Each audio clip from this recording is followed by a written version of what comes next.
East Coast to the West Coast and around the world on the internet. We're coming to you live from the CCRS studios. WNJC 1360. This is the Conservative Commandos radio show with your host, Rick Trader. The Conservative Commandos radio show, where the newsmakers go to be heard. Businessman there, drink my wine.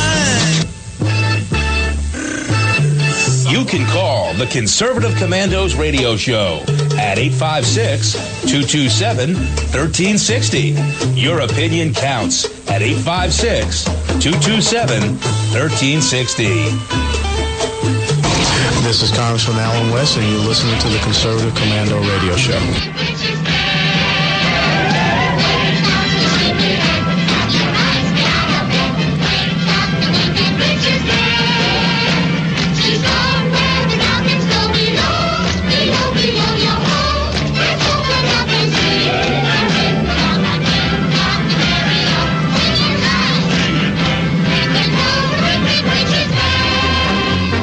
Welcome, everybody, and welcome, fellow patriots. Welcome once again to the Conservative Commandos radio show and a new day in America. Actually, the new day in America started last Friday about noontime. Donald J. Trump is now the 45th president of the United States. So help me God. It's a great day to be alive in America. Joining me today in the studio will be Kevin Wade. Kevin is on the way in. But in the meantime, joining me is the man who doesn't need an introduction. In fact, only needs to be introduced by one name, and that is Mateo. Mateo, welcome to the Conservative Commandos radio show. Thanks for having me on, Rick. You know, about a year ago, maybe even more than a year ago, I was sitting in the same place that I am now, speaking with Kevin Wade, and he said, mark my words, come January, we will have a Republican establishment in Washington. And I couldn't believe him. You know, for a minute, there was a glimmer of hope, and then as it went on and people started dropping out, I lost hope, and it wasn't until November 8th where I saw all the numbers coming in and the hope was coming back, and it's actually here now. I really can't believe what we've experienced. It really was watching a political miracle unfold. Indeed it was, and it's cracking me up to watch the liberal reaction. Moments after Donald Trump delivered his acceptance speech, when you tune into the liberal moderators and commentators, they had one word that they all shared. What a dark speech it was. How dark and morbid his speech was. I didn't see it that way. In my opinion, what Donald Trump is, he showed a problem and he said there will be a solution. The solution is going to start today. So what that told me, Mateo, was the word that the liberal agenda put out to use was dark. Oh, it was dark. Oh, it was depressing. And when you hear that, so what I did is I Googled it. I Googled Trump's dark inauguration speech, and I got 1.5 million hits on Google. 1.5 million hits when I put in the words Trump's dark inaugural speech. 1.5 million hits. So what I'm getting at is what you hear and what you see on the news and in the media, all is coming from the liberal side. I thought it was his most inviting speech yet. I mean, were they saving up that word the entire time? Yeah, they were. They had that word written way before. They were going to use that word no matter what Donald Trump said. They were going to call it dark. In my opinion, it was not a dark speech. It was a determined speech. As I said, he outlined the problem. He talked about the inner cities. He talked about the crime and the drugs. He talked about the shuttered factories, and he says that's all going to change, and it's all going to change now. I think the funniest part for me in the whole interpretation of the speech is that a lot of people, especially online, started comparing him to the villain from Batman, If you don't know who that is, it's Bane. And apparently, in one of Bane's speeches in the movies, he said, "We want to take the power from Gotham and give it back to you, the people." And that's exactly what Trump said. But people are acting like that's a brand new idea, as if it's evil to give power to the people. That's what the whole country was founded on. I mean, where have you been your whole life? And that just goes to show that these people, these millennials, who have grown up only ever witnessing maybe the butt end of the Bush administration and the whole Obama administration, have no idea what power to the people has anything to do about. Mateo, I mean to correct you. It's not just the millennials. When you looked at, I was down in Washington. I saw the people who were down there, and it wasn't just the millennials that were acting up and looking crazy. It was people of all ages. You know, it's... And you can pick a liberal out. I mean, you can walk down the street and you can pick the liberals out. There were not just millennials down there. There was... There were so many images over the weekend that I will never forget. One was they interviewed a 10-year-old boy who started a fire in the streets of Washington. And my thought, where is his parents? Where is his parents? This kid is committing an act of arson, which is a felony. And they're letting him go on television and be proud of it? Where is his parents? What is in their mind? So it's not just millennials, it's people of all ages. But again, I really liked Donald Trump's speech. I thought he did a great job. I thought he showed determination, and I think what he said was he's going to give America hope. He's giving the America the hope, or the hope and change they expected 8 years ago, and not change it into a socialist bastion similar to that of Cuba or Venezuela or China, wherever else socialism has failed. But he was saying that basically what he was saying, and he didn't say it in these words, the buck stops here. The buck is stopping with him. He's going to change things. He's going to bring back jobs. He's going to end crime and poverty in the city. I saw it as a message of hope. I really did. I did too, Rick. Honestly, I was sitting there watching it, and I felt like I was legitimately clapping at some of the parts, because we haven't heard these words from the position of power that the president has in such a long time. Like ever since, maybe even if you want to say Reagan was the last person to say anything like these things. Now, whether or not he delivers on it is one thing, but these sentiments of giving power back to the people and taking it away from a small cluster in Washington, we haven't heard that in so many years, and I think that is so important. And it's a message that people, especially my age, need to get wrapped around their heads and actually believe is something good rather than something evil like the villain from Batman. Mateo, if the Founding Fathers were alive today, they would be cheering and they would be applauding, because that's what the American Revolution was all about, giving power back to the people. You know, I think it's a great day in America when someone of the power of the president who says to the people of the United States is, we're taking the power out of Washington, we're going to give it back to you, the people. I think it's a great day in America when we have that. Me too, Rick, and I'm looking forward to the Trump administration. All right, well, we are going to take a break right now, and you are listening to the Conservative Commandos radio show.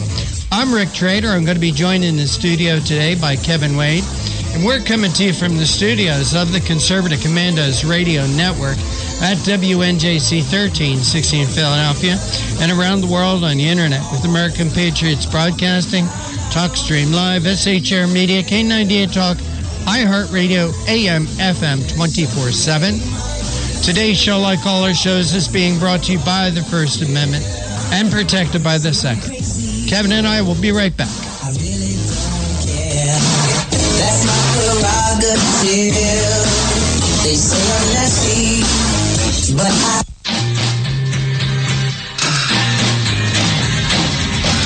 The Conservative Commandos radio show is the commander of the Conservative Commandos radio network. We've established a front line of conservative leaders and ironclad patriots to revive the promise of America. There must be some kind of way out of here. We patriots have succeeded in securing the next 4 years of American prosperity, sovereignty, and liberty under President Donald Trump. But the fight is never over, and we must be forever vigilant. Businessman there, drink my wine. Do you have a passion for American values? Do you believe in preserving the American dream? If so, listen to the Conservative Commandos Radio Network, Monday through Saturday from 12 to 6 p.m. on WNJC Radio, 1360 AM, or around the world on the internet at ccrshow.com and ccrsnetwork.com. Check out our websites for rebroadcasts and network updates. We are the Conservative Commandos Radio Network, where even more newsmakers go to be heard. This is Pastor Christina Lamanier, chaplain for the INRA. And I'm her husband, J.D. Manier. We help co-host on the Conservative Commandos radio show, and we want to sincerely thank our listeners who turned out to vote in mass to elect Donald Trump, Governor Mike Pence, and conservative congressional candidates across our nation. Against incredible odds, you helped create the strongest GOP team to take the reins of power in Washington since the 1920s. General George Patton said, "It's the unconquerable soul of man, not the nature of the weapon he uses, that ensures victory." We salute all of you for taking a stand for truth, freedom, and defending our constitutional form of government. Let us continue to pray for our nation and for God's blessings. May God save the United States of America. You can call the Conservative Commandos radio show at 856-227-1360. Your opinion counts at 856-227-1360. This is Congressman Alan West, and you're listening to the Conservative Commando radio show. And welcome back to the Conservative Commandos radio show with Kevin Wade and yours truly, Rick Trader. For rebroadcasts of our show, check out our websites, ccrshow.com or ccrsnetwork.com, or at 8 a.m., log on to Leading Edge Radio Network, or at 11 p.m., highplanestalkradio.com, or you can listen to our show and all the shows that are part of the Conservative Commandos Radio Network here at WNJC from your telephone by calling 832-999-1199, 832-999-1199. You don't need an app. You don't need to download anything. You just need that number in the telephone. Kevin, great to have you back in with me again today. Oh, it's it's great to be back with you here on this first Monday, this first full week of the Trump administration. Amen to that. And you were regaling us here in the studio with your stories offline of your experiences at the inaugural ball. I wish I was with you. Sounds great, except for not eating for 5 hours or so. Well, as I was telling you and Mateo, Mary and I, we got there early. We were in line about 4:30, which means there were probably less than 100 people in line ahead of us.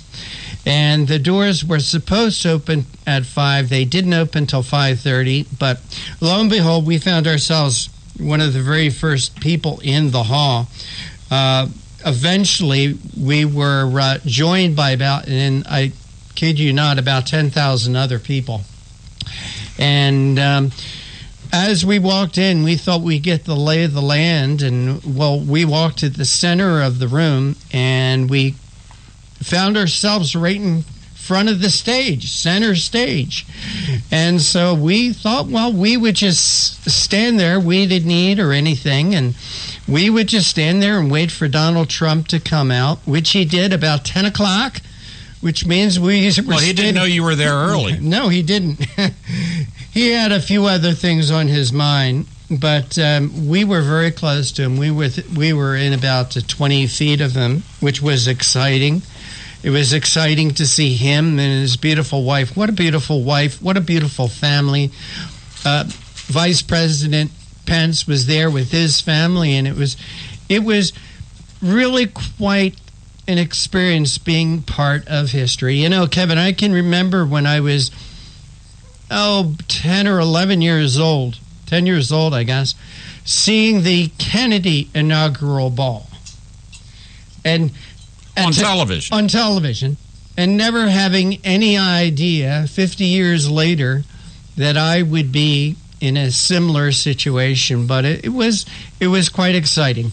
The people there, Kevin, were nice. I met so many nice people. I know you said to do interviews, but this was just a fun day for Mary and I love talking to all the people, all the Trump supporters, how excited they were, how they participated in Trump's campaign, where they were from. All great people. They were from all parts of the country, I guess. All parts of the people. We met people from Florida. We met people from Chicago, from Wisconsin, from California, from Maine, Massachusetts, people, Pennsylvania, people all over the country, and they were as excited as I was. So, you know, Kevin, there's something to be said for being around like-minded, positive-thinking people. Who love this country. Who love this unabashedly. country. Unabashedly. No apologies. No apologies. No cynicism, no sarcasm. No. And then we did see the other side, Kevin. We got into Washington earlier in the day, and Mary and I were walking the streets, and we saw the protesters and the demonstrators, and we saw the results of some of the rioting. We saw some broken windows. I personally didn't see it. I know there were some cars that were burned out. There was some smoke bombs and tear gas bombs that had to be used. People that I talked to who had tickets to the inaugural weren't able to get there because they were stopped by demonstrators, and that was a little sad. The fact that they thought they had the right to be out there to express their First Amendment rights, freedom of speech and assembly, but we didn't. Just goes to show their mindset compared to ours. Well, there's about 200 plus who weren't protesting. They were rioting, and they found out that there's a new sheriff in town, and apparently they're facing felony rioting charges with potential prison times up to 10 years and fines of up to $250,000. So welcome to reality, friends. Yeah, welcome to reality. And Kevin, another image that I won't forget, I guess it happened on Friday or maybe Thursday. There was some rioting and demonstrating, and there was this fire, okay? And the commentator asked a 10-year-old boy, "Do you know who started this fire?" He said, "Yes, I did." And he was proud of it. And Kevin, in my opinion, that little kid is a victim. That little kid is a victim of senseless parents who allowed their child, number one, to set a fire, number two, to go on national TV and admit to arson, admit to a felony, admit to putting people's lives in danger. And why? Because he, the 10-year-old, and his parents disagree that Donald Trump should be our president. Well, you know what, Kevin? I didn't think that Barack Obama should be president, but I didn't go to Washington. I didn't push people around and break windows, set cars on fire, set fires in the street, harass people as they went about their business. I didn't do that. You didn't do that. Mateo didn't do that. I don't know any conservative that did. But these people on the left, these liberals, have a different mindset. Have a different mindset, not just on how the country should be run, but a different mindset on how you should handle each other's differences. Well, it's like Animal Farm. You know, some pigs are more equal than other, I guess. But you know, they're this is my analogy. When someone is an addict, whether they're addicted to alcohol or drugs, when they go cold turkey and that stream of whatever the addiction is suspended, sometimes they're prone to hallucination and bizarre behavior, and I think that's what's happening on the left. Their days of liberal wine and liberal roses has come to an end because the people in the great United States have spoken through the Electoral College with a 306-vote mandate for Donald J. Trump. I'd like to get into his inauguration speech, if I could. It's my commentary for the week, January 23rd in the year of our Lord 2017. 3 short days ago at noontime on the 20th of January, Donald Trump took the oath of office as President of the United States. This action fulfilled our constitutional requirements and satisfied our traditions. As is appropriate for the occasion, the new president spoke to the nation in his inaugural address. The inaugural address allows the president to define the initial benchmark of the country's present condition and mood. Abraham Lincoln understood this. Lincoln's second inaugural address in 1865 is studied and written about to this very day. It is considered the greatest ever given. Lincoln framed the sentiments of a war-weary nation at that time in saying, and I quote, "Fondly do we hope, fervently do we pray, that this mighty scourge of war may speedily pass away." In the next century, in another time of American trial, FDR also defined the condition and mood of the nation on his first day in office at his inauguration. He said, and again I quote, "A host of unemployed citizens face the grim problems of existence, and an equally great number toil with little return. Only a foolish optimist can deny the dark realities of the moment." But as this first speech of a new president marks the divide between past and future, framing the problems of the moment, it also allows a birthplace and birth date for new solutions. Endless legislative debates, discussions, and refinements will follow to implement any new president's remedies. Yet the outlines of those remedies are provided in his first speech as president to the American people. President Lincoln gave his prescription to alleviate a suffering nation. Returning to his famous second inaugural speech, he concluded with words now inscribed forever on the Lincoln Memorial. "With malice toward none, with charity for all, with firmness in the right as God gives us to see the right, let us strive on to finish the work we are in, to bind up the nation's wounds, to care for him who shall have borne the battle, and for his widow and his orphan, to do all which may achieve and cherish a just and lasting peace among ourselves and with all nations." Roosevelt, too, provided an admonition and a tonic for a nation sick with despair. His famous words that are remembered long past that inauguration day: "The only thing we have to fear is fear itself." Another president in another time of trial, now in 2017, followed the same proven template of his predecessors. Donald Trump spoke of our problems and prescribed the solutions going forward into the future. President Trump set the benchmark against which his administration will be judged. He properly explained the condition and mood of the nation in saying, and I quote, "But for too many of our citizens, a different reality exists. Mothers and children trapped in poverty in our inner cities, rusted-out factories scattered like tombstones across the landscape of our nation, an education system flush with cash, but which leaves our young and beautiful students deprived of knowledge, and the crime and gangs and drugs that have stolen too many lives and robbed our country of so much unrealized potential. This American carnage stops right here and stops right now."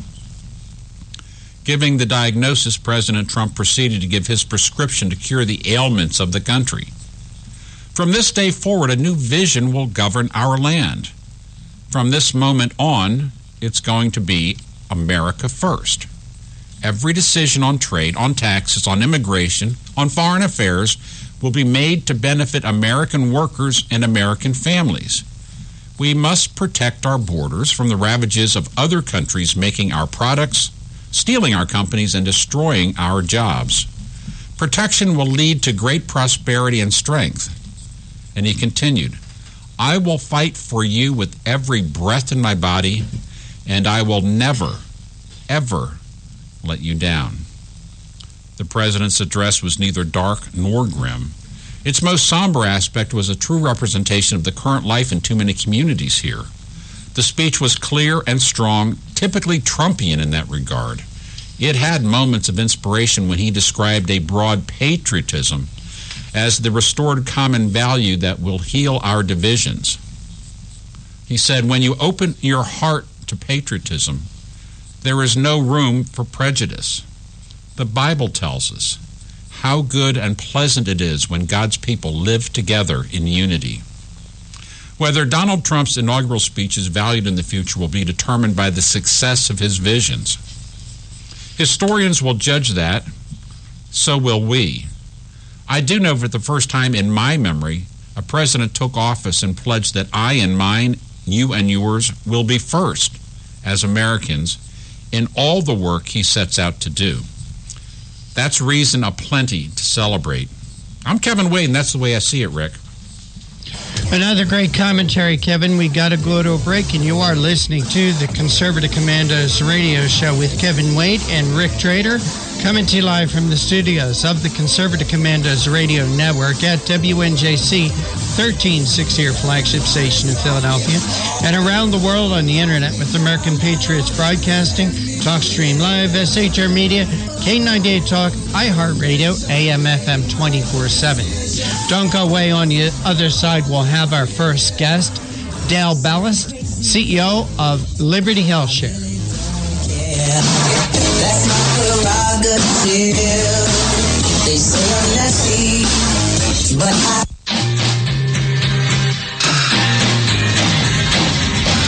The Conservative Commandos radio show is the commander of the Conservative Commandos radio network. We've established a front line of conservative leaders and ironclad patriots to revive the promise of America. There must be some kind of way out of here. We patriots have succeeded in securing the next 4 years of American prosperity, sovereignty, and liberty under President Donald Trump. But the fight is never over, and we must be forever vigilant. Businessman there, drink my wine. Do you have a passion for American values? Do you believe in preserving the American dream? If so, listen to the Conservative Commandos Radio Network, Monday through Saturday from 12 to 6 p.m. on WNJC Radio, 1360 AM, or around the world on the internet at ccrshow.com and ccrsnetwork.com. Check out our websites for rebroadcasts and network updates. We are the Conservative Commandos Radio Network, where even more newsmakers go to be heard. This is Pastor Christina Lamanier, chaplain for the INRA. And I'm her husband, J.D. Manier. We help co-host on the Conservative Commandos radio show, and we want to sincerely thank our listeners who turned out to vote en masse to elect Donald Trump, Governor Mike Pence, and conservative congressional candidates across our nation. Against incredible odds, you helped create the strongest GOP team to take the reins of power in Washington since the 1920s. General George Patton said, "It's the unconquerable soul of man, not the nature of the weapon he uses, that ensures victory." We salute all of you for taking a stand for truth, freedom, and defending our constitutional form of government. Let us continue to pray for our nation and for God's blessings. May God save the United States of America. You can call the Conservative Commandos radio show at 856-227-1360. Your opinion counts at 856-227-1360. This is Congressman Alan West, and you're listening to the Conservative Commando radio show. Welcome back to the Conservative Commandos radio show with Kevin Wade and yours truly, Rick Trader. And for rebroadcasts of our shows, please check out our websites, ccrshow.com or ccrsnetwork.com, or at 8 a.m. log on to Leading Edge Radio Network, or at 11 p.m. High Plains Talk Radio. Or you can hear our show at any time from your phone by calling 999-1199. Kevin, we do have our first guest of the day on with us, and the honor of the introduction is yours. Thank you, Rick. Dale Bellis is Executive Director of Liberty Health Share. He led the reorganization plan 2 years ago that launched Liberty Health Share under the terms of the Affordable Care Act for health care sharing ministries. Liberty Health Share dates its origins back to the mid-1980s. In 2001, he founded a business to administer self-funded health care plans for employers. As a third-party administrator, Mr. Bellis developed innovative cost containment strategies for employers. He created the first technology-based audit system for healthcare billing called Medical Bill Review. And MBR collects duplicate billing and billing errors received from providers by using physician peer review techniques. It saves employer plans millions of dollars in unfair charges every year. With that experience in both secular healthcare plans and cost-sharing ministries, Mr. Bellis founded Liberty Health Share in 2012 to provide Americans with an alternative to government-mandated health care. And with that, Dale Bellis, welcome to the Conservative Commandos Radio Network. Kevin, thank you so very much for the opportunity to be with you. And Rick, God bless you both. It's just a thrill to have a chance to chat today. First of all, many of our listeners have some sense for what health sharing ministries are, but for the others, what is Liberty Health Share? We are a nationwide non-profit association of like-minded men, women, and families all across America who gather around the common objective of assisting one another with and paying for one another's medical bills. We call it healthcare sharing. And we do that without the aid of an insurance company or the government, just a regular systematic way of meeting healthcare costs, but doing it in community with one another. And does Liberty Health Share operate in 50 states? We are existing in all 50 states under the terms of the Affordable Care Act. We are exempt from the ACA, which simply means that members of a recognized healthcare sharing ministry are not subject to either requirement to have insurance or the requirements or mandates of the Affordable Care Act, and so we operate in all 50 states. And for our listeners, what is medical cost sharing? It's just when, for instance, Rick, you would have a medical bill, we would ask a sufficient other number of singles, couples, or families to send their monthly share amount directly to you. And we do that through an online technology. Our members set aside their monthly amount in their secure online account, and then it's just matched to another member who has bills that month. And we send each other messages of cheer or encouragement or prayer, whatever the case may be, and we literally help pay another member's health care costs. So it's a community that comes together, actually a community of faith who come together. That's really true. We're a Christian organization. Our shared beliefs are Christian-based. Anyone who wishes to join us, if they can sign off on those shared values, we welcome them as an opportunity to meet healthcare costs in connection with or in context with men and women of faith and values.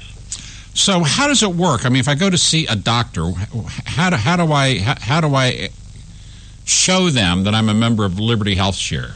Yeah, out of convenience, we just give all of our members an ID card. They present that to a doctor or to the hospital. It tells them two things: where to send the bill, and there's an electronic address or a mail address.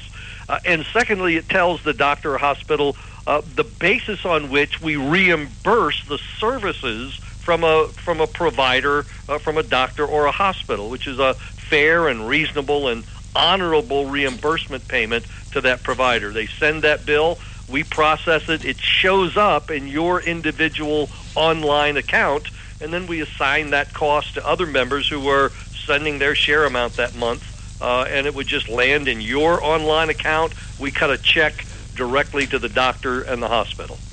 And do you offer a variety of solutions for different family situations? We have a variety of sharing programs. We call them Liberty Share Plus or Complete. The vast majority of our members participate in the Complete program, which is sharing medical bills after an annual unshared amount. That's the amount that we've decided that we're responsible for out of our own pockets, and then we start sharing 100% of that up to $1 million per incident. Really? So for eligible medical expenses, we share up to $1 million. You have a heart attack, $1 million. You have a kidney stone the next day, it's another $1 million. You have a broken arm, another $1 million. So per incident or per occurrence, we share up to $1 million of eligible medical expenses. And I say eligible because there are some things that we as a community have decided we're not going to share in. One of them being some of those conscience-busting expenses that are mandated by the ACA, but we don't want our money going toward the most egregious example being abortion. No, and I don't think a substantial part of America wants to pay one penny for that in any way. And it's your conscience can be clear that your shares, your monthly share in medical expenses at Liberty Health Share will never pay for abortions. How has Liberty Health Share grown? I would imagine as a response to the terrible restrictions and incredible premium and deductibles associated with Obamacare affiliated policies that you should have seen some success. Well, just as an example, over these last 3 months, which is referred to now as the open enrollment period, we're not subject to the open enrollment period as a healthcare sharing ministry because we're not subject to the mandates of the ACA. But it seems America has kind of gotten in the habit of making decisions about their healthcare arrangement during the months of November, December, and January. But we've added nearly 20,000 households in just those 3 months. So we're growing dramatically. We have 125,000 members across America, and we are just thrilled at the grassroots movement that's transpiring of people literally dropping out of the health insurance model and instead turning to one another in a mutual aid, mutual support arrangement where we voluntarily and cooperatively share in each other's medical expenses. And that's always how Americans come together to get the good things done.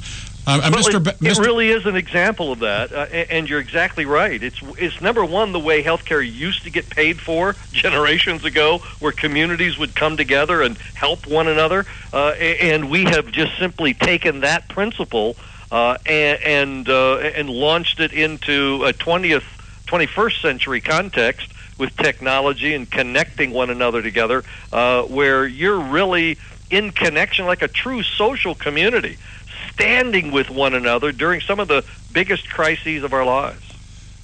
Dale Bellis, Executive Director of Liberty Health Share, that's an organization where like-minded people come together to share each other's medical expenses on a regular monthly basis.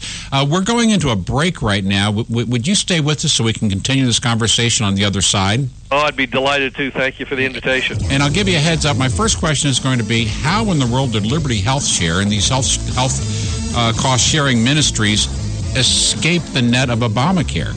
That'll be your first question coming back. You are listening to WNJC 1360 AM, the Conservative Commandos Radio Network, broadcasting from our flagship station in Philadelphia and around the world on the Internet with American Patriots Broadcasting, TalkStream Live, SHR Media, K98 Talk, iHeartRadio, AM/FM 24/7. They all end in .com. I'm Kevin Wade. Rick Trader's in the studio with me as well. You stay with us. We will be right back.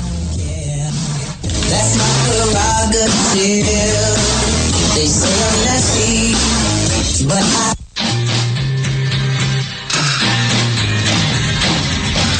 The Conservative Commandos Radio Show is the commander of the Conservative Commandos Radio Network. We've established a front line of conservative leaders and ironclad patriots to revive the promise of America. There must be some kind of way out of here. We patriots have succeeded in securing the next 4 years of American prosperity, sovereignty, and liberty under President Donald Trump. But the fight is never over, and we must be forever vigilant. Businessman there, drink my wine. Do you have a passion for American values? Do you believe in preserving the American dream? If so, listen to the Conservative Commandos Radio Network, Monday through Saturday from 12 to 6 p.m. on WNJC Radio, 1360 AM, or around the world on the internet at ccrshow.com and ccrsnetwork.com. Check out our websites for rebroadcasts and network updates. We are the Conservative Commandos Radio Network, where even more newsmakers go to be heard. This is Pastor Christina Lamanier, chaplain for the INRA. And I'm her husband, J.D. Manier. We help co-host on the Conservative Commandos radio show, and we want to sincerely thank our listeners who turned out to vote en masse to elect Donald Trump, Governor Mike Pence, and conservative congressional candidates across our nation. Against incredible odds, you helped create the strongest GOP team to take the reins of power in Washington since the 1920s. General George Patton said, "It's the unconquerable soul of man, not the nature of the weapon he uses, that ensures victory."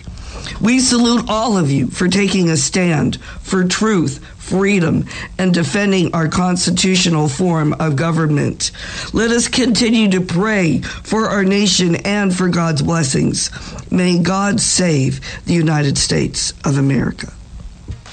You can call the Conservative Commandos radio show at 856-227-1360.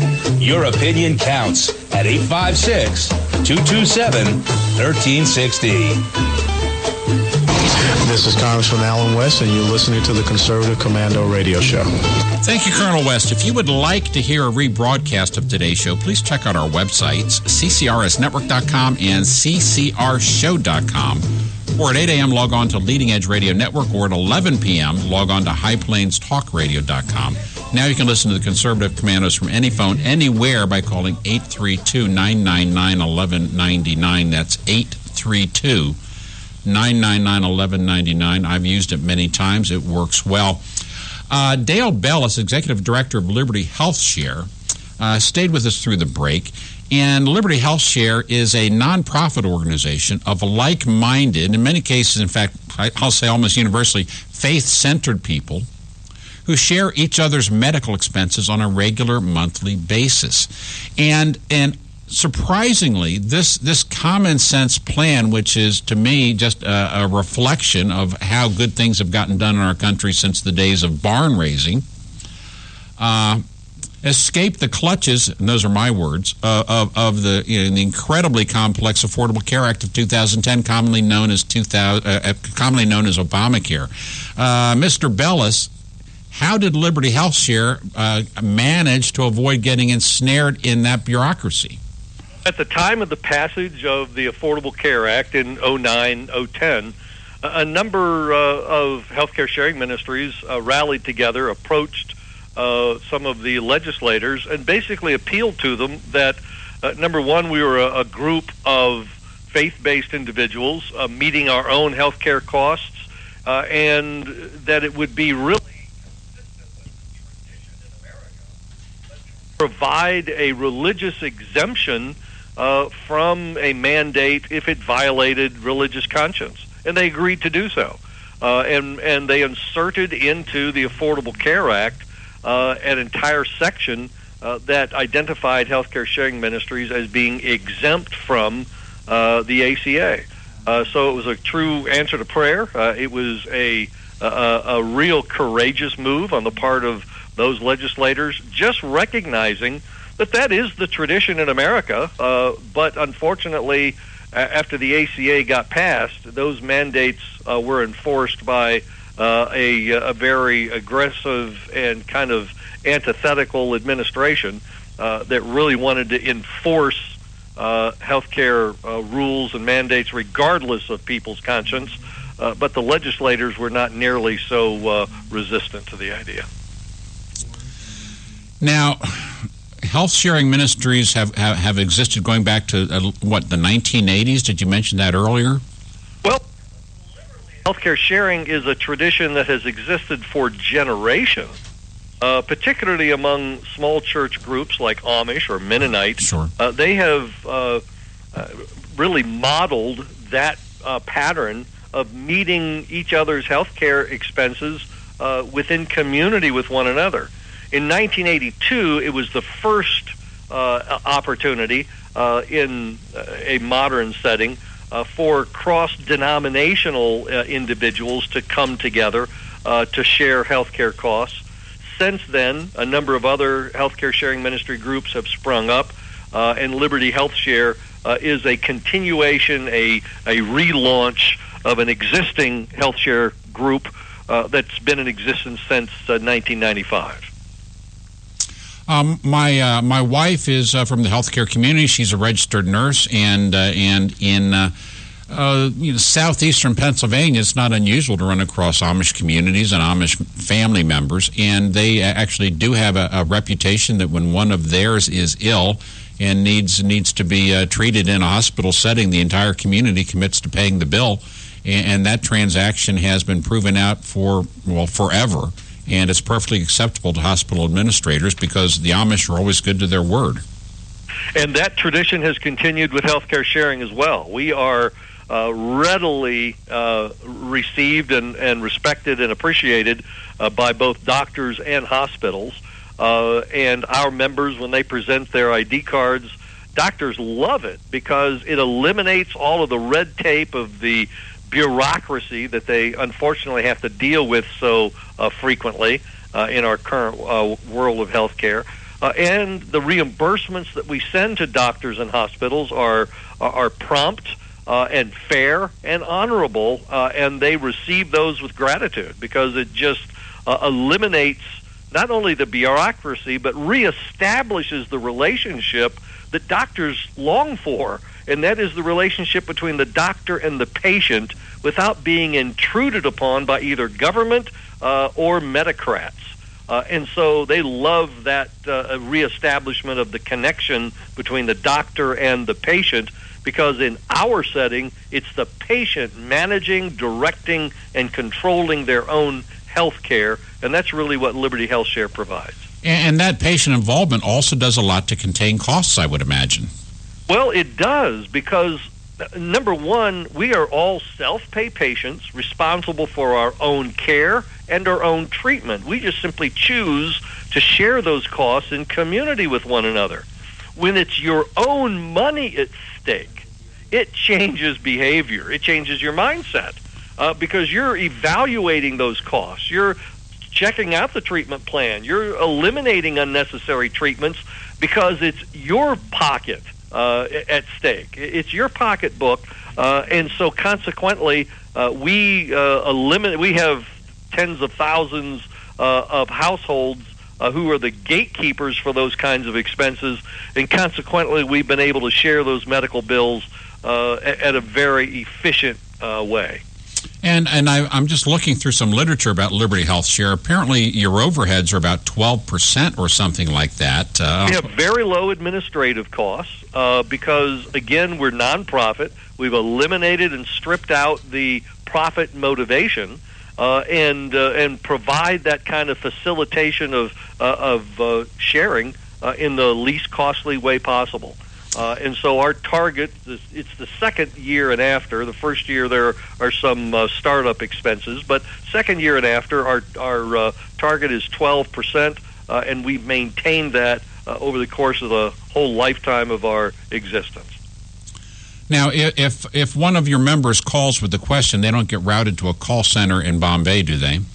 Thankfully, we have focused very carefully on providing that kind of service to our members, and they talk to a member services representative just right here in northeastern Ohio. Northeastern Ohio, right in the heartland. Now, I just want to remind our listeners, we're speaking with Dale Bellis, Executive Director of Liberty Health Share.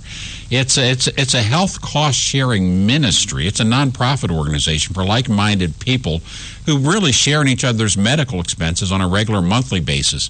Now, I have yet to ask you how our listeners can learn more in detail about Liberty Health Share. Well, the easiest way, frankly, is just to go straight to our website. It's libertyhealthshare.org, libertyhealthshare.org. they can ask for a free information packet. We call it a decision guide that will go directly to their email electronically or by mail if they prefer. They can call. There's a toll-free number there to call that goes directly to our contact center here in Ohio, and can talk to one of our trusted advisors or just peruse the pages of the website, because, frankly, it is a paradigm shift. It's a mind shift change of depending upon one another in community to care for each other, number one, and to pay each other's medical bills so that the dollars are not coming from a large corporation somewhere. It's coming from another member. And so not only are we spending each other's dollars as members of Liberty Health Share, we're also sending our dollars to one another, person to person, member to member. And so that takes a little bit of education to grasp and understand. So libertyhealthshare.org, and those resources are there for people to take advantage of. Now, there's a different dictionary that applies to some of the terms that are ingrained in the insurance industry, because Liberty Health Share is not an insurance company. Precisely so. We do not use insurance terms for the very purpose that we don't want to communicate to a prospective member that we're anything other than what we are, which is a ministry to one another, taking the mutual pledge to share in each other's medical expenses on a regular monthly basis. That's a whole different foundation than signing a contract of indemnity with an insurance company. And so we are not insurance, don't want to be, and we are far more motivated because we each participate out of our core belief that God has placed us here on earth to allow our resources to be shared with others in need, number one, and that we have an obligation to care for our bodies, take responsibility for the care of our health. And just to give a kind of a dollars and cents reference point, let's say I'm a working guy. I'm 46. My wife is 42. We've got 2 kids at home. What would a family of 4 expect as a monthly share? Should they join other faith-centered people with a Liberty Health Share? Yeah, we ask our members to set aside every month in their online account, we call it a share box, $4.49 for a family of 3 or more. We don't count more than 3, so mom, dad, and all kids. It is $4.49 for a family. It is let me start with a single. It's $1.99 for a single, $2.99 for a couple, or $4.49 for a family. And family can be large. I mean, I imagine you have some with 7 kids or 8 kids or more. We do indeed. In fact, we have historically had the pleasure and joy of enrolling large families with Liberty Health Share. We're family friendly, and so we rejoice over the fact that mom, dad, and all kids are a part of that family unit. And if you're getting other faith-minded people to share your health cost burdens for a share box of $499 a month, you have been blessed twice over, I believe. It's almost, I liken it to this, Rick, that we've just come through the Christmas season, the greatest period of the year when we're so focused on giving and contributing to others and feeling the joy and fulfillment of giving to another person. We get that experience every month because our money is going to another person. It's not going to the black hole of a corporation somewhere. Our dollars, we see it transparently and openly online. We're assigned to another member, and you see your dollars move from your online account to theirs, and you message them with cheer, encouragement, or prayer.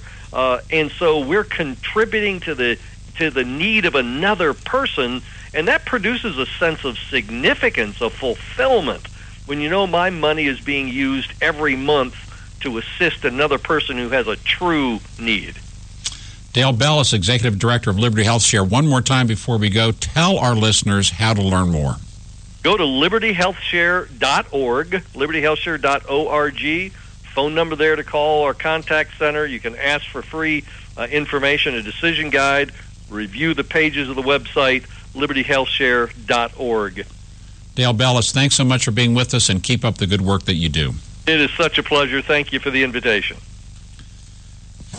You are listening to the Conservative Commandos Radio Network, broadcasting from WNJC 1360 AM, our flagship station in Philadelphia, and around the world on the internet with American Patriots Broadcasting, TalkStream Live, SHR Media, K98 Talk, iHeartRadio, and AM/FM 24/7. I'm Kevin Wade. I'm in the studio with Rick Trader. We have Lou Euler. He's a returning guest. He's going to be up just after this break. Stay with us.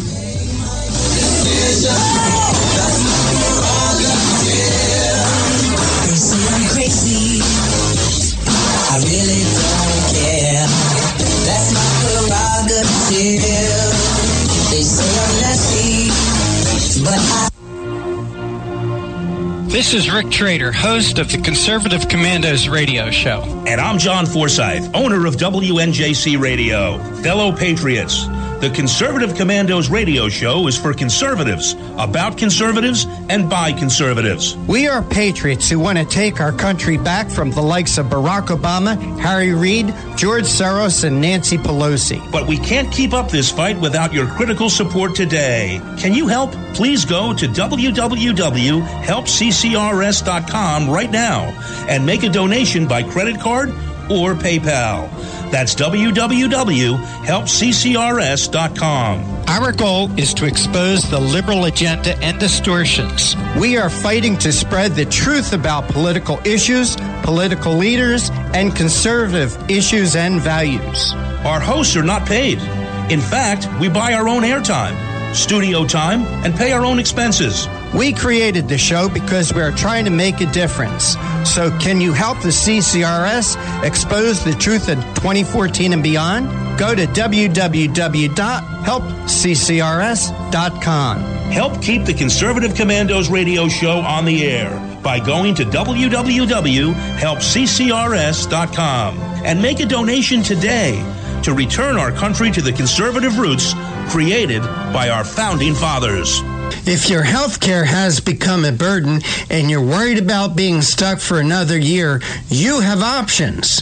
Liberty Health Share could be the solution to your problem. Open enrollment is here and could be your chance to free yourself from insurance. Take this opportunity and join Liberty Health Share. You can finally be in control and have freedom when it comes to your health care.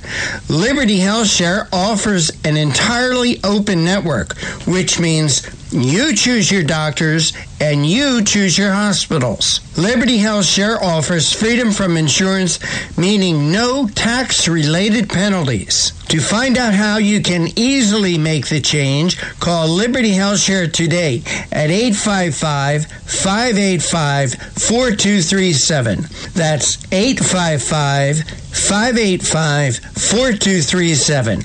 Or visit their website at libertyhealthshare.org. That's libertyhealthshare.org. What does it take to be the leader in production systems technology? To be the one company that solves production problems at any plant, for any product, and with any technology? It takes a 30-year record of success. It takes total mastery of complex technologies with a history of delivering success every time, without fail.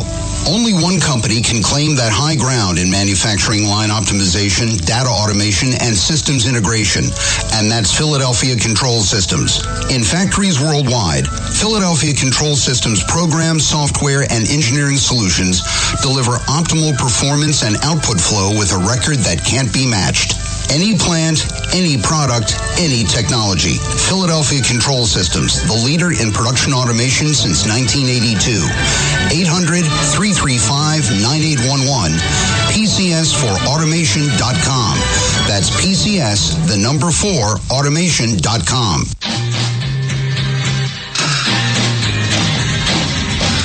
The Conservative Commandos radio show is the commander of the Conservative Commandos radio network. We've established a front line of conservative leaders and ironclad patriots to revive the promise of America. There must be some kind of way out of here. We patriots have succeeded in securing the next 4 years of American prosperity, sovereignty, and liberty under President Donald Trump. But the fight is never over, and we must be forever vigilant. Businessman there, drink my wine.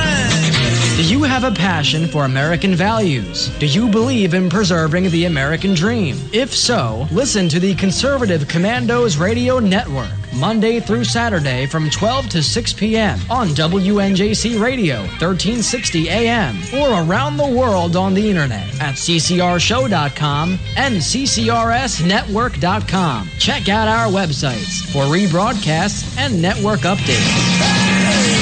We are the Conservative Commandos Radio Network, where even more newsmakers go to be heard.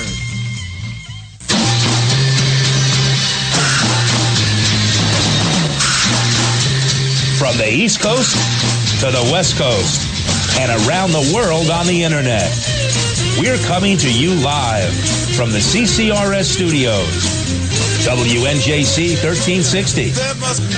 This is the Conservative Commandos Radio Show with your host, Rick Trader. The Conservative Commandos Radio Show, where the newsmakers go to be heard. Businessman there, drink my wine.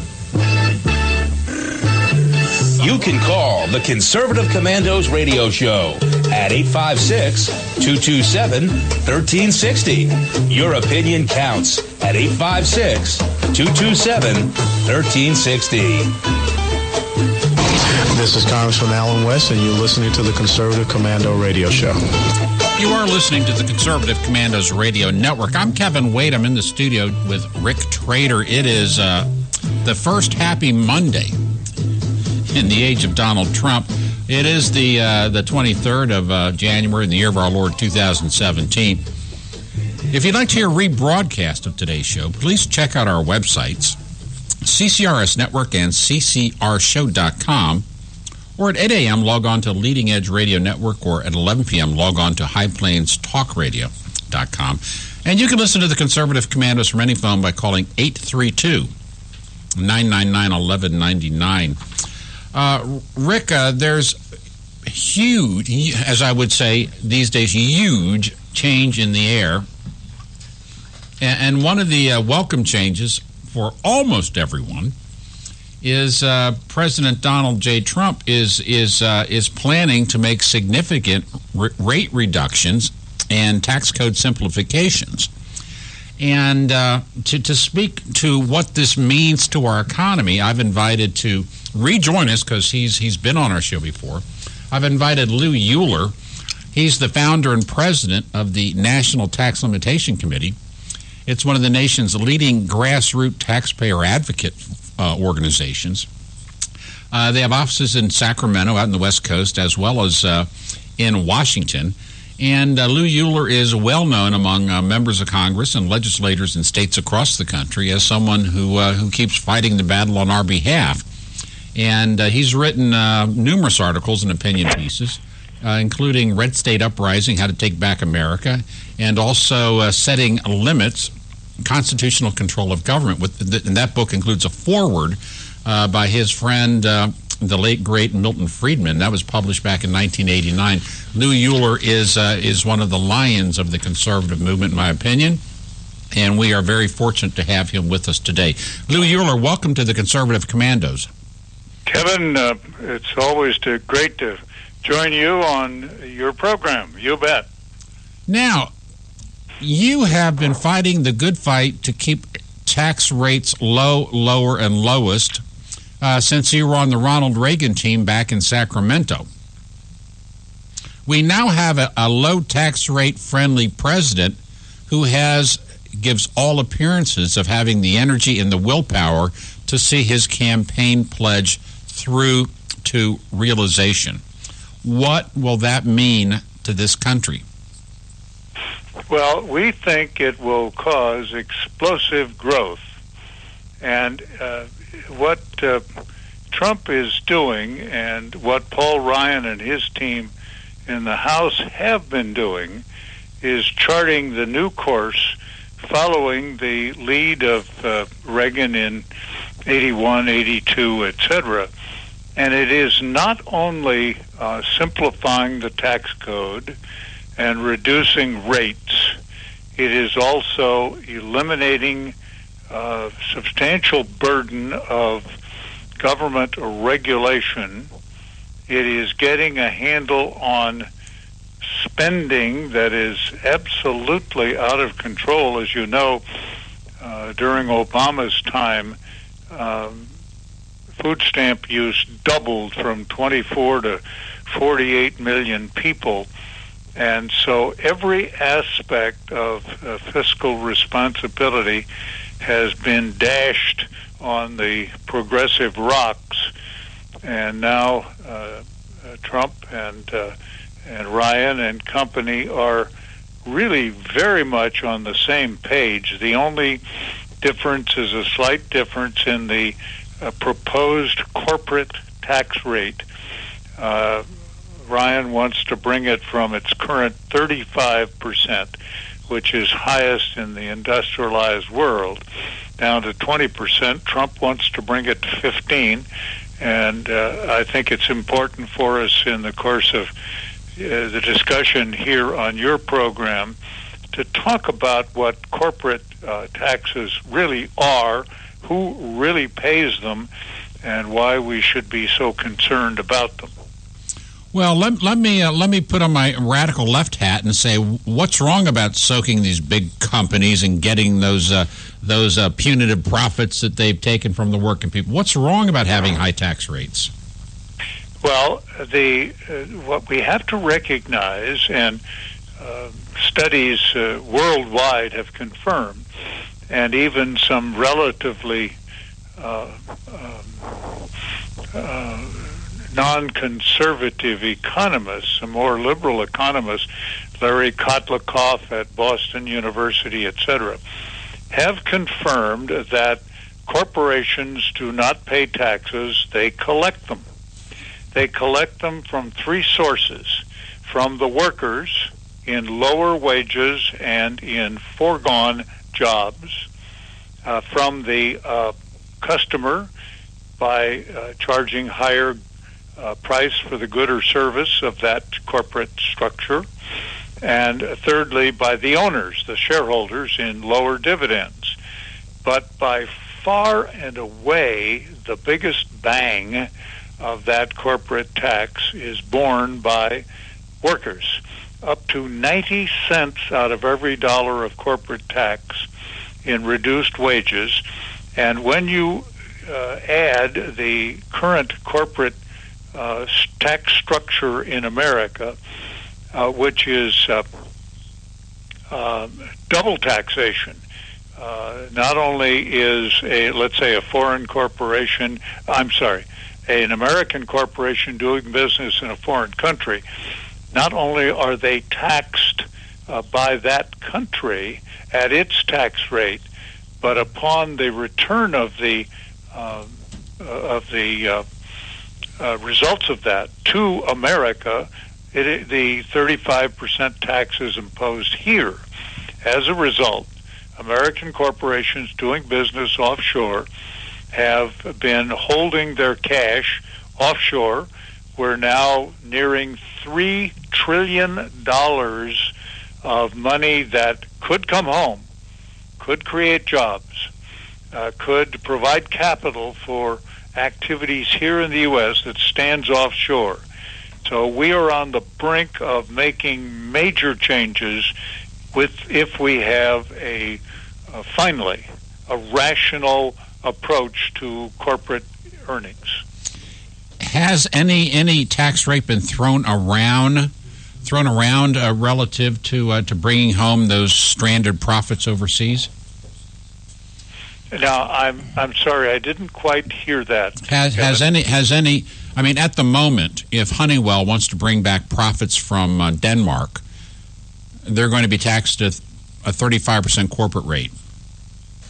Yes, they get hit by that 35% rate, and this is one of the reasons that we have experienced what are called corporate inversions, where corporations located here find a corporation in, like Ireland, at a 12.5% corporate rate, and merge and take up residence in Ireland, move key jobs to Ireland, move assets, move intellectual property, etc., and denying American workers and American taxpayers of the benefits of that corporate activity. However, the President Trump hopes to encourage international corporations to bring those stranded profits home by reducing the tax that would be applied to those profits when they're returned. Am I correct? Absolutely. If what we have is a different approach where you just tax territorially, so that where the money is earned, the taxes are paid to that country, and that's the first and last of it, then you have a whole different reaction and result, because that money then comes home to the U.S.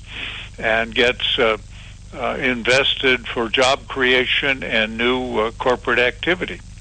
And is Trump calling for a 0% tax on repatriated profits, or is it 10%, or is it 15%, or has there been no rate?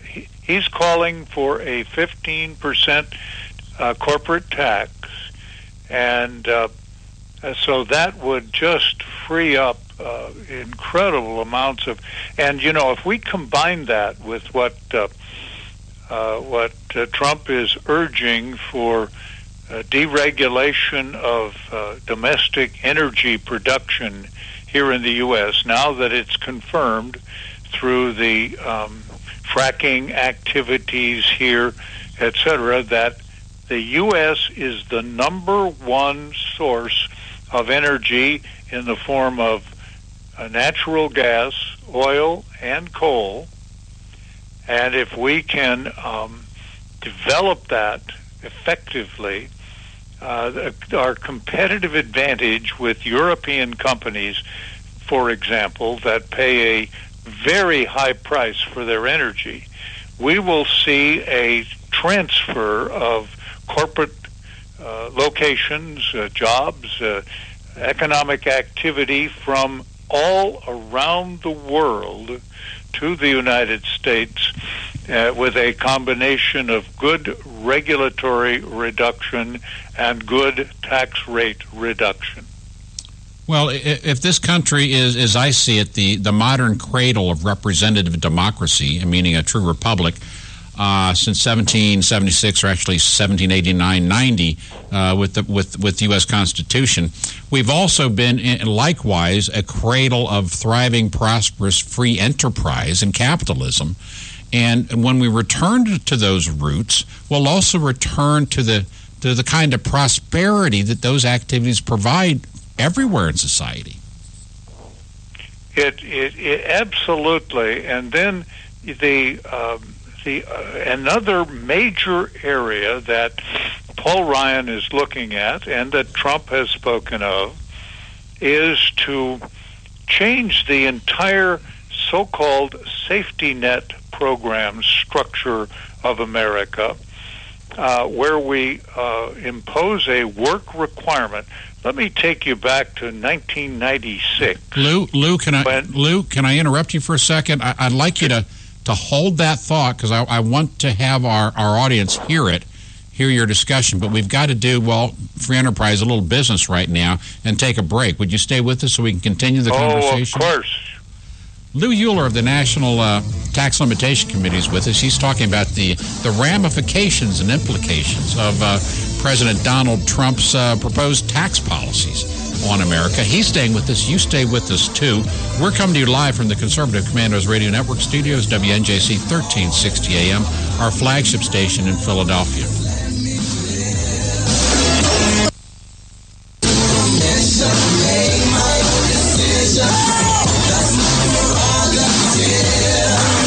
They say I'm crazy, I really don't care.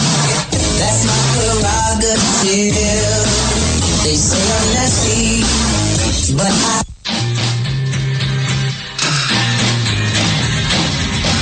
The Conservative Commandos Radio Show is the commander of the Conservative Commandos Radio Network. We've established a front line of conservative leaders and ironclad patriots to revive the promise of America. There must be some kind of way out of here. We patriots have succeeded in securing the next 4 years of American prosperity, sovereignty, and liberty under President Donald Trump. But the fight is never over, and we must be forever vigilant. Businessman there, drink my wine.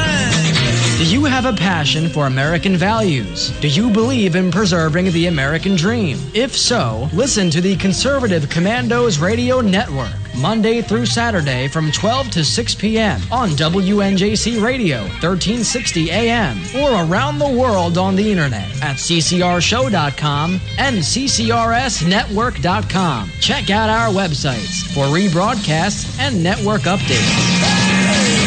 We are the Conservative Commandos Radio Network, where even more newsmakers go to be heard. This is Pastor Christina Lamanier, chaplain for the INRA. And I'm her husband, J.D. Manier. We help co-host on the Conservative Commandos radio show, and we want to sincerely thank our listeners who turned out to vote in mass to elect Donald Trump, Governor Mike Pence, and conservative congressional candidates across our nation. Against incredible odds, you helped create the strongest GOP team to take the reins of power in Washington since the 1920s. General George Patton said, "It's the unconquerable soul of man, not the nature of the weapon he uses, that ensures victory." We salute all of you for taking a stand for truth, freedom, and defending our constitutional form of government. Let us continue to pray for our nation and for God's blessings. May God save the United States of America. You can call the Conservative Commandos radio show at 856-227-1360. Your opinion counts at 856-227-1360. This is Congressman Alan West, and you're listening to the Conservative Commando Radio Show. Thank you, Colonel West. You are listening to the Conservative Commandos Radio Network. If you would like to hear a rebroadcast of today's show, please check out our website, CCRS Network and CCR Show. At 8 a.m., log on to Leading Edge Radio Network, or at 11 p.m., log on to High Plains Talk Radio. And you can listen to the Conservative Commandos from any phone at any time by calling 832-999-1199. I'm Kevin Wade. I'm in the studio with Rick Trader. We have Steve Forbes coming up later in the 4:30 slot. And right now, I'm delighted to have with us a returning guest, Louis Euler, founder of the National Tax Limitation Committee, and truly an expert on the benefits of low tax rates to the American economy. Lou, thank you for staying with us. You bet. And I was just mentioning, really, I think you could describe the Trump, Ryan, and McConnell strategy as a four-legged stool. We've talked about tax rate reduction. We've talked about major regulation reduction, especially in the energy industry. And I've raised the issue of the third leg, which is getting a handle on spending, on the safety, so-called safety net spending. Yeah, because you used the example of by transferring it to the states and local units of government, as we did with welfare reform in '96. Oh, you think that's going to be the model? Oh, absolutely. It was perfect. There are two simple elements. One, a finite block grant by the federal government to the state. The state has to operate within that financial structure or pick up the difference, and a work requirement. As a result of that, AFDC, the welfare program that was in effect then, over the next 10 years, the ranks of welfare recipients were reduced by 2/3 across the nation, and the cost of that program was reduced by 50% from what had been projected. And so it's obviously the key that has to go along with this. And then the fourth leg on the stool is repealing and replacing Obamacare with its huge taxes and its mandates and its failure to cover people properly. I think that has had the effect of the Affordable Care Act, Obamacare, on employment and wages in this country has never been fairly and fully discussed. Every small businessman I know basically went into hibernation when the Affordable Care Act emerged as law, because all you could do by hiring new employees was to get yourself in a deeper hole of statutory mistakes, additional costs, and penalties. And the entire small business world, and I do exaggerate a bit, but the entire world of small business just went into hibernation because the business owners, and these are family-run businesses in many cases, just didn't know what was going to happen next, and they hunkered down to try to endure and last out the storm. Well, you're absolutely right. And, of course, as we know, the backbone of job creation and employment in America is small business. And you have to be realistic about what kinds of charges you can impose. And what has happened is, with the advanced regulation and with the costs of unemployment insurance, as you have mentioned, etc., we have really idled the small business job creation. Interestingly, studies have revealed the following, that no matter how long you offer unemployment insurance, and unfortunately Obama doubled that to 2 years or more, no matter how long you offer it, people do not seem to get motivated to look seriously for a job until 6 weeks before the end of their unemployment insurance. So it doesn't matter if you have 6 months, a year, 2 years, or for that matter, 6 weeks, which might be just the best solution.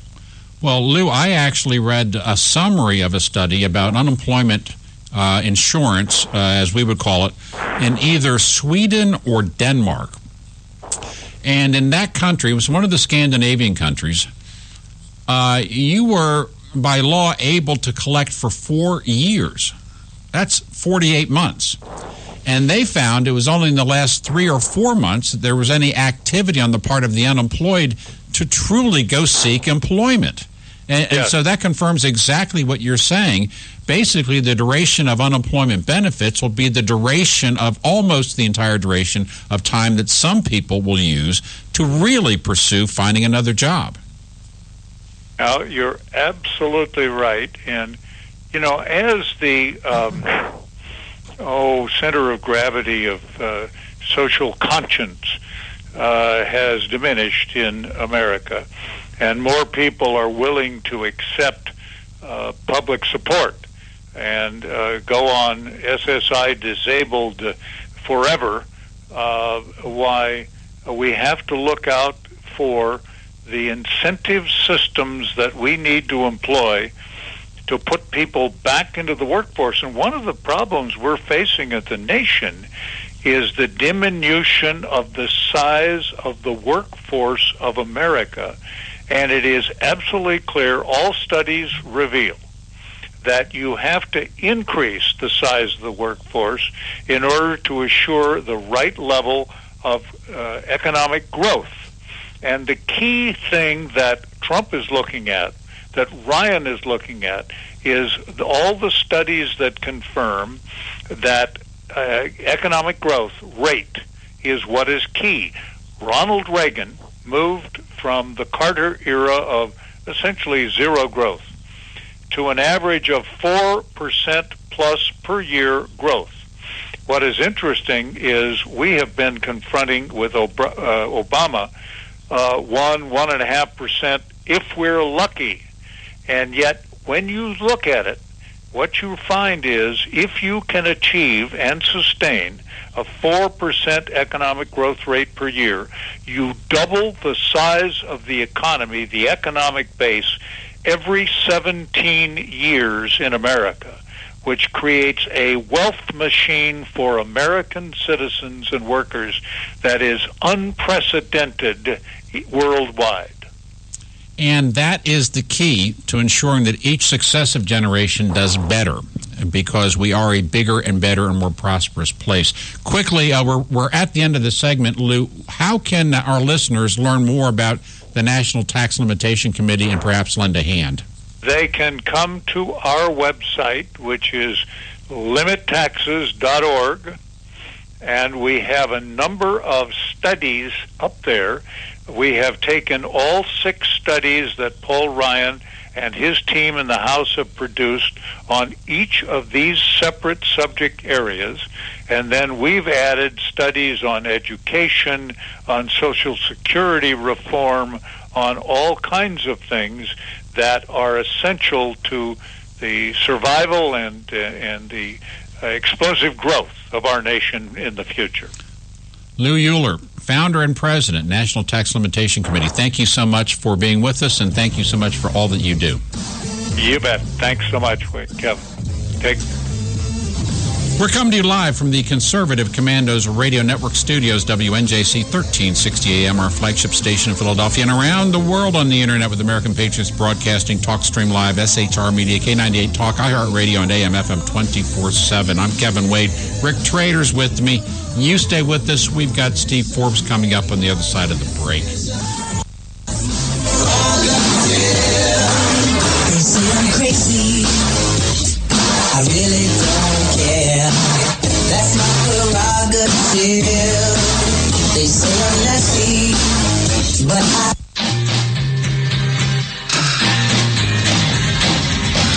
The Conservative Commandos Radio Show is the commander of the Conservative Commandos Radio Network. We've established a front line of conservative leaders and ironclad patriots to revive the promise of America. There must be some kind of way out of here. We patriots have succeeded in securing the next 4 years of American prosperity, sovereignty, and liberty under President Donald Trump. But the fight is never over, and we must be forever vigilant. Businessman there, drink my wine. Do you have a passion for American values? Do you believe in preserving the American dream? If so, listen to the Conservative Commandos Radio Network, Monday through Saturday from 12 to 6 p.m. on WNJC Radio, 1360 AM, or around the world on the internet at ccrshow.com and ccrsnetwork.com. Check out our websites for rebroadcasts and network updates. We are the Conservative Commandos Radio Network, where even more newsmakers go to be heard. This is Pastor Christina Lamanier, chaplain for the INRA. And I'm her husband, J.D. Manier. We help co-host on the Conservative Commandos radio show, and we want to sincerely thank our listeners who turned out to vote in mass to elect Donald Trump, Governor Mike Pence, and conservative congressional candidates across our nation. Against incredible odds, you helped create the strongest GOP team to take the reins of power in Washington since the 1920s. General George Patton said, "It's the unconquerable soul of man, not the nature of the weapon he uses, that ensures victory." We salute all of you for taking a stand for truth, freedom, and defending our constitutional form of government. Let us continue to pray for our nation and for God's blessings. May God save the United States of America. You can call the Conservative Commandos radio show at 856-227-1360. Your opinion counts at 856-227-1360. This is Congressman Alan West, and you're listening to the Conservative Commando Radio Show. Thank you, Colonel West. You are, in fact, listening to the Conservative Commandos Radio Network. If you'd like to hear a rebroadcast of today's show, please check out our websites, ccrsnetwork.com and ccrshow.com. Or at 8 a.m., log on to Leading Edge Radio Network, or at 11 p.m., log on to highplains.talkradio.com. And, of course, you can listen to the Conservative Commandos from any phone, anywhere, by calling 832-999-1199. Stephen Forbes is chairman and editor-in-chief of Forbes Media. Steve's new book, Reviving America, How Repealing Obamacare, Replacing the Tax Code, and Reforming the Fed will Restore Hope and Prosperity.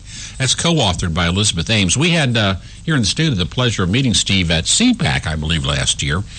And Steve writes editorials for each issue of Forbes under the heading of Fact and Comment, a widely respected economic prognosticator. He's the only writer to have won the prestigious Crystal Owl Award 4 times in both 1996 and 2000. He campaigned vigorously for the Republican nomination for the presidency. Key to his platform are flat tax medical savings accounts.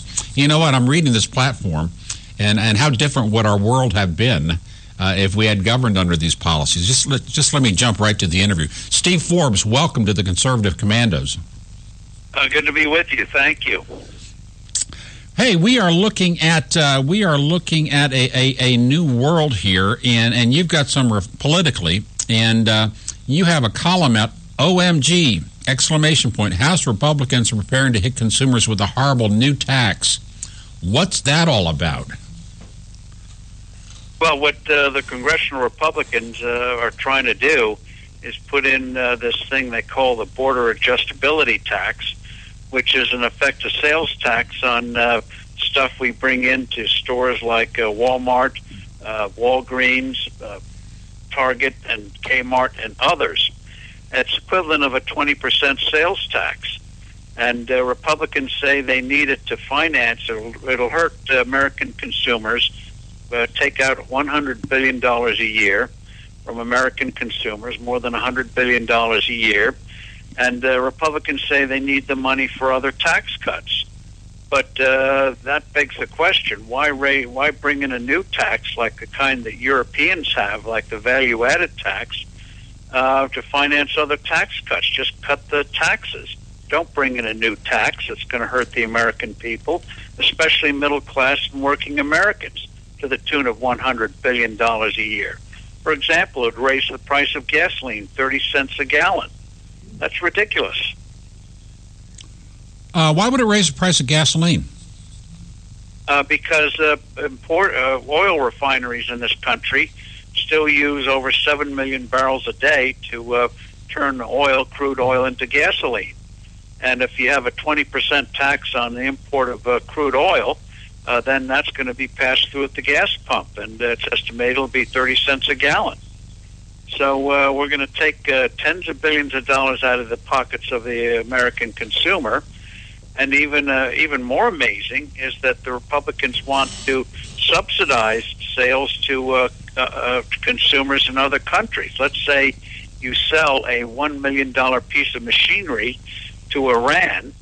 That $1 million that you get for selling that piece of machinery would be free of corporate tax in this country. So we're taking money from the American consumer, subsidizing buyers in Mexico, China, Iran, and elsewhere. And these are Republicans, not Democrats, proposing this. It's wrong economically, wrong politically, and the first thing people are going to see from President Trump is not a big tax cut, but the prices they pay for socks and school items and other everyday items are going up in price. It's bizarre. Well, the people who would defend those policies say this is a necessary step in order to reanimate our factories and get our people back to work. How would you suggest reanimating the middle class in this country?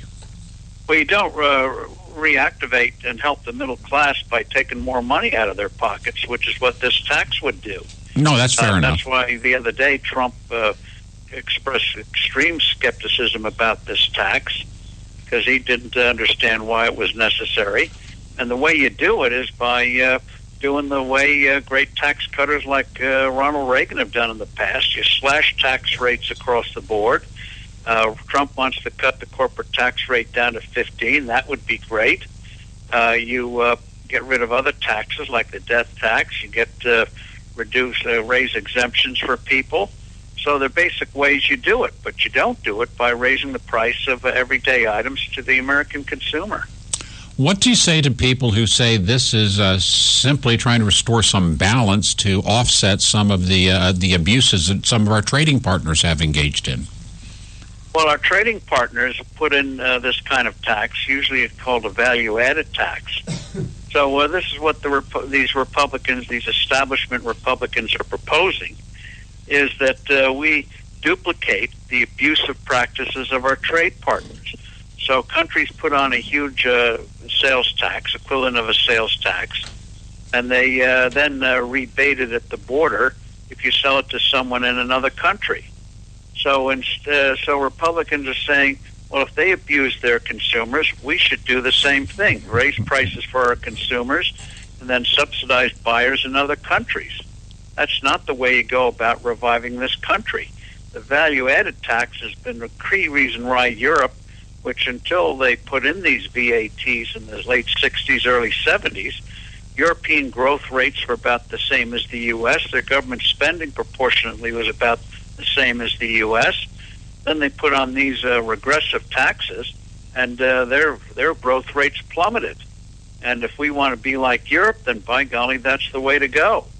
So we know what works, and we know what doesn't work, and why these establishment Republicans have fallen in for the idea of hurting American consumers and while giving huge subsidies to companies like GE and Boeing, I just find bizarre.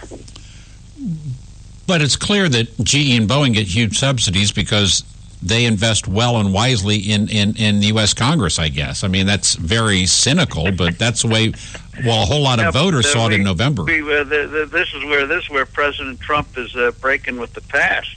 Not only in jousting with the media when they do things wrong, call them on it at every turn, and also not doing what we've done in the past. And that's why he got elected. The very people who elected him, working people who want to work, who have been left behind, they would be hurt most by this proposed Republican establishment tax. And so I hope President Trump kills this thing and goes for a true blue tax cut that will get this economy turbocharged. Hey, Steve, my co-host, Rick Trader, has a question for you. Rick? Sure. Here on the Conservative Commandos radio show, we are speaking with Steve Forbes. He's the chairman and editor-in-chief of Forbes Media. Steve, just today, President, and boy, I love saying president once again after 8 years, but President Donald Trump, with an executive action, is stopping the Trans-Pacific Trade Partnership, and I wanted to get your feelings on that. Well, this thing does have some flaws in it, and I think that everyone knows that, especially since the Democrats also felt the need when Trump brought it up in the campaign to back off from it, that this is going to have to be renegotiated and taking out the bad parts and preserving what good parts there are. So I think everyone is in the mood to realize that some of these things need to be retooled, re-looked at, reworked, and keep the good, get rid of the bad. And I think what's very promising is the Prime Minister of Britain, Theresa May, is coming over this week to visit President Trump, and that is a nice phrase, President Trump, and start negotiating a true free trade agreement between Britain and the U.S. That would do two things. One is it would be good for both countries. It would also tell the European Union, especially with these Brexit negotiations about to begin, would tell the European Union, there's more than one game in town. So if you don't want to cut a good deal with us, well, we're going to the biggest market in the world. Thank you very much. And that bilateral agreement actually could be, it serves a couple of things. One, politically, it validates Brexit as being a fact in this world and its likely success. And it also confirms, at least to British parliamentary minds, that Donald Trump is, in fact, the president, and he will act and execute the role. And it could be a model, that bilateral agreement could be a model for what follows. with other bilateral agreements? I don't want to overstate what promise it could have, but if it truly works out well. If the negotiation is successful and we clear away a lot of trade barriers between the two of us in a good way, then I think that you're going to see the European Union wake up, smell the coffee or whatever they smell over there in the morning, and negotiate a similar deal with us and with Britain. So instead of trying to politicize the economies as the European Union has done, go back instead to the basics of making it easier for people to buy and trade with each other and have rules that are adhered to. One of the problems with the previous administration, that's nice to say previous administration of Barack Obama. It is that while there are plenty of remedies on the books to deal with trade abuses, they never use them. It's like having laws in the books that you don't rob banks or hurt people, but you never enforce them. Well, we actually had several of those. Now we're going to enforce them. Steve, these are needed. I'm sure we're going to get them. Steve, we also had numerous laws on the federal books that weren't enforced as well under the previous administration. Exactly, and new ones invented out of whole cloth. Now, like a king. Now, Steve, first of all, I want to give a personal note of thanks, and this comes out of nowhere. I started a business 30-plus years ago, and I'm an engineer, and I run a really great engineering business. And I started that business knowing everything there was to know about engineering as I thought. But I didn't know the word invoice. I didn't know what the word meant. And it was by consuming your periodical that I educated myself on the ways of business and how it actually works and what mistakes big and small companies had made. And I just want to pass along a very personal note of thanks to Forbes magazine. And you sit at the top of that organization. Well, thank you very much. I'm glad we were able to help you out and give you useful insights, information that enabled you to get a business off the ground and off and running. That's the essence of the American dream, is taking a concept and making it a reality. And as you know, in the last few years, we've had something highly unusual in American history. That is more businesses closing their doors than opening doors. And that's stagnation, long-term stagnation.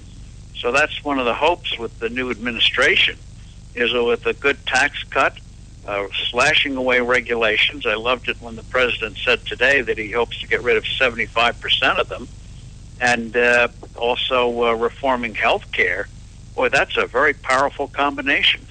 It's a remarkable combination, and whatever happens with quote-unquote border adjustment, import tax, duty, value added, whatever happens there are so many elements of the president's economic plan in terms of bringing back stranded capital, reducing the cost of regulation significantly, doing away with all the burdensome elements of the Affordable Care Act. What potentially could this economy look like in 3 years, in your view? It could look like what it was doing back in the 1980s. And so powerful were the reforms of the 80s under Ronald Reagan that they carried through the 90s. Once Republicans got control of Congress in 1994 under Bill Clinton and killed, remember Clinton Care, remember Hillary Care, that was killed 20 years ago. And even Bill Clinton signed bills such as reducing the capital gains tax and not taxing the Internet. All good stuff, but it was only because the huge pushback from the American people. So the Reagan years lasted us 20 good years. Now we've lost them, and we've got to get them back again. One of the areas that the new president's going to have to look at as he gets settled into office is the Federal Reserve, which it's crazy policies, making the dollar look like a yo-yo, like a watch. It's like a watch that can't tell time. It's either too fast or too slow. Neither one is helpful. He's got to get the Fed to back off and let our credit markets operate properly again, especially for small and new businesses who have found it a very difficult environment in recent years in getting reliable, affordable lines of credit. There has also been vast sums printed I'll call, say, printed at the Federal Reserve to provide liquidity during the darker moments of 2009, 10, and 11 that are still sloshing around the economy. When did they go back to the Federal Reserve?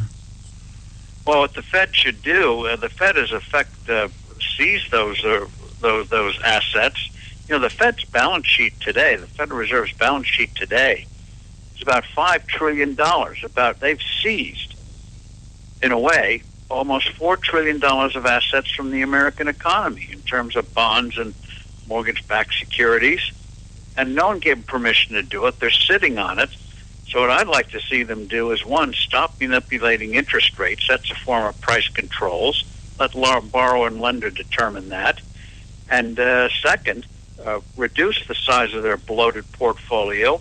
Let those assets go back to the financial system, to the American people, and start working on a steady dollar.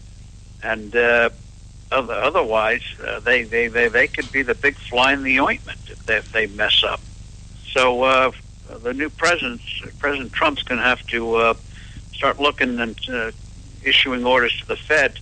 What you've done has failed for 10 years. You better start rethinking things like we're doing everything else.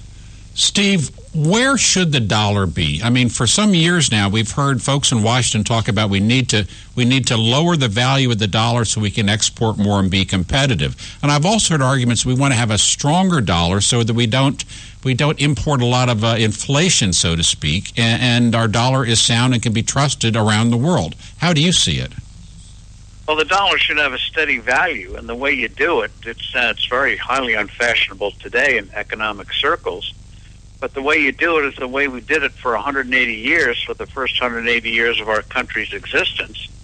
And that is to link the values dollar to gold. For a variety of reasons, gold keeps its intrinsic value stable better than anything else. When you see the price of gold fluctuate, that is not the value of gold fluctuating. That stays steady.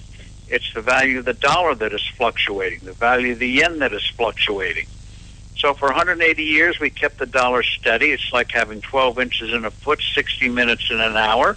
Kept the dollar steady in value. And so even though during that 180 years we had 2 world wars, a Great Depression, a Civil War, a lot of commotion in between, despite all of that, we achieved the highest average growth rates in the history of the world, history of humankind.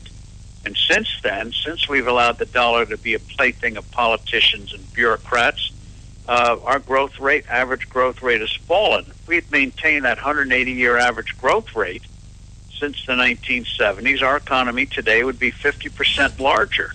Imagine pay being 50% higher than it is today. Over time, this kind of games playing hurts. Look at countries like Brazil and Argentina, which routinely fool around with their money instead of striving for a stable value. And compare that to, say, Switzerland or Germany, which try to keep a stable value, and you can see the difference. Just on a humorous aside, I understand that almost everyone in Venezuela these days is a millionaire. Yes, and in Zimbabwe, they're billionaires. You can get their some of their old dollar bills that are denominated in trillions. You don't realize how rich you can be. And I had asked someone, what does $1 trillion bill buy in Zimbabwe? And they said a can of Pepsi. Maybe. Now, if you don't mind, because sometimes I enjoy when we have a conversation that doesn't just focus on politics of the moment, but this is actually very educational to me and I think our listeners. Why is it, if you don't mind, Steve, why is it that a dollar of steady and constant value contributes to prosperity? Could you explain that to our audience? Well, the way we get ahead, the way we become prosperous, is by buying and selling with each other, to exchanging with each other. You know, if we didn't exchange with one another, we'd still be living in caves. And money makes buying and selling with each other much easier. We do it billions of times a day. You know, in the old days, as you know, we had barter. But barter is very inefficient. Imagine trying to deposit a cow into an ATM or withdrawing a tractor or a pair of shoes. Very efficient. And what we have, money is like when you go to a restaurant during bad, gloomy days like this, you might check your coat at the restaurant. What do you get in return? You get a chit, maybe a piece of plastic or a piece of paper. In and of itself, that thing is worthless. It's a claim on a coat. When you buy a ticket to an event, that's a claim on a real thing, even though the ticket itself, whether it's on your handheld or a piece of paper, is worthless. But it's a claim on a real product. And so, too, money is a claim. Money is not wealth. Money measures wealth. Money's like a claim check. And it works best when it has a fixed value. Just for a moment, play a mind game. Imagine if the Federal Reserve was in charge of the Time Bureau and it decided to float the clock. 60 minutes an hour one day, 40 minutes the next, 20 minutes the day after. We know life would be chaotic. Imagine baking a cake. It says bake the batter 30 minutes. So you have to figure out, are those nominal minutes, inflation-adjusted minutes, a New York minute, a Jersey minute, a Mexican minute? Watch it, Steve. So too with money, it works best when it has a stable value. Investing, especially you guys know, investing is risky enough. But if you don't know if you're going to get paid back in 100-cent dollar, 80-cent dollar, $1.20, 10-cent dollar, you get less productive investment. So it's very basic. Money measures value like scales measure weight or clocks measure time. And money is like a claim check. And if you fool around with it, prices are supposed to convey information. But if you are corrupting the currency, it's like a virus in your computer. It corrupts the information. I'll tell you, Steve Forbes, you've conducted a tutorial to our audience today, and I think we were going to talk simply about your column, which we did. But I think you brought a lot more to the show today, and I want to thank you personally for the education I've received by my monthly subscription. And you have a new book, Reviving America. Do you want to take a minute or two to talk about that before we wrap? Sure. It focuses on the big three reforms. Obviously, a lot has to be done, but this book, in a very readable way, focuses on reforming health care. Obviously, we got to get rid of Obamacare, but we also need patient control of health care. For example, hospitals posting prices, so you know what you're getting. We outline how that is done. Getting rid of our corrupt tax code and ultimately bringing in the flat tax. Right now, we need a tax cut, which I think Trump wants to do, but Trump also he's talked to me about in the future doing a flat tax, single rate, simple system, so you can literally do your tax return on a single sheet of paper or a few keystrokes on your computer. And finally, reforming the Federal Reserve, as we touched on, so it stops fooling around with the dollar and makes the dollar what it once was, as good as gold, and it was good enough for Hamilton and Washington. It should be good enough for America today. So those big three reforms will help get this American economy booming again. And I think now we have an opportunity to finally do it. Steve Forbes, thank you so much for being with us today and our audience on the Conservative Commandos. Thank you. Steve Forbes, Chairman and Editor-in-Chief of Forbes Media. I'll tell you, great guest, great interview, and I thoroughly enjoyed meeting him at CPAC last year, if you remember, Rick.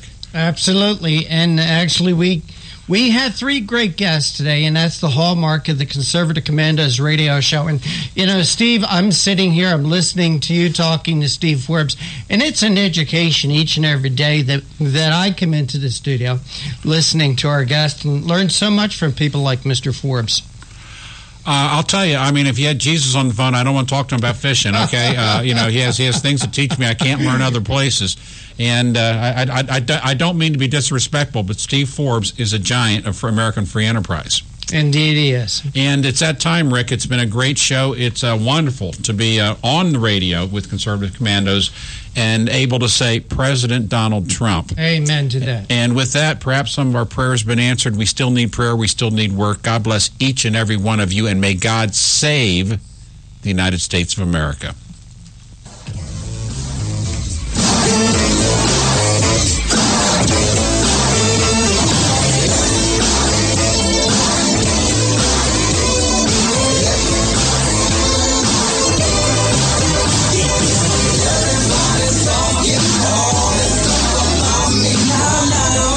Let me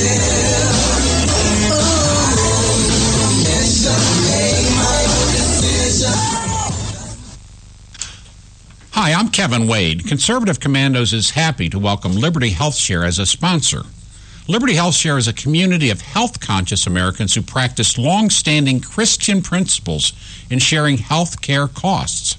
Liberty Health Share exists for everyone who purchases health care for themselves or their family, or who wants to control their own health care. I run a small business, and we were caught in the confusion of Washington's ever-changing health insurance requirements. We found a common-sense solution in Liberty Health Share. Liberty Health Share is not insurance. It simply unites like-minded Americans to share medical costs together. Join a community of health-conscious Americans who practice long-standing Christian principles in sharing health care costs. That's Liberty Health Share. To find out how you can easily make the change, call Liberty Health Share today at 855-585-4237. That's 855-585-4237, or visit their website at libertyhealthshare.org.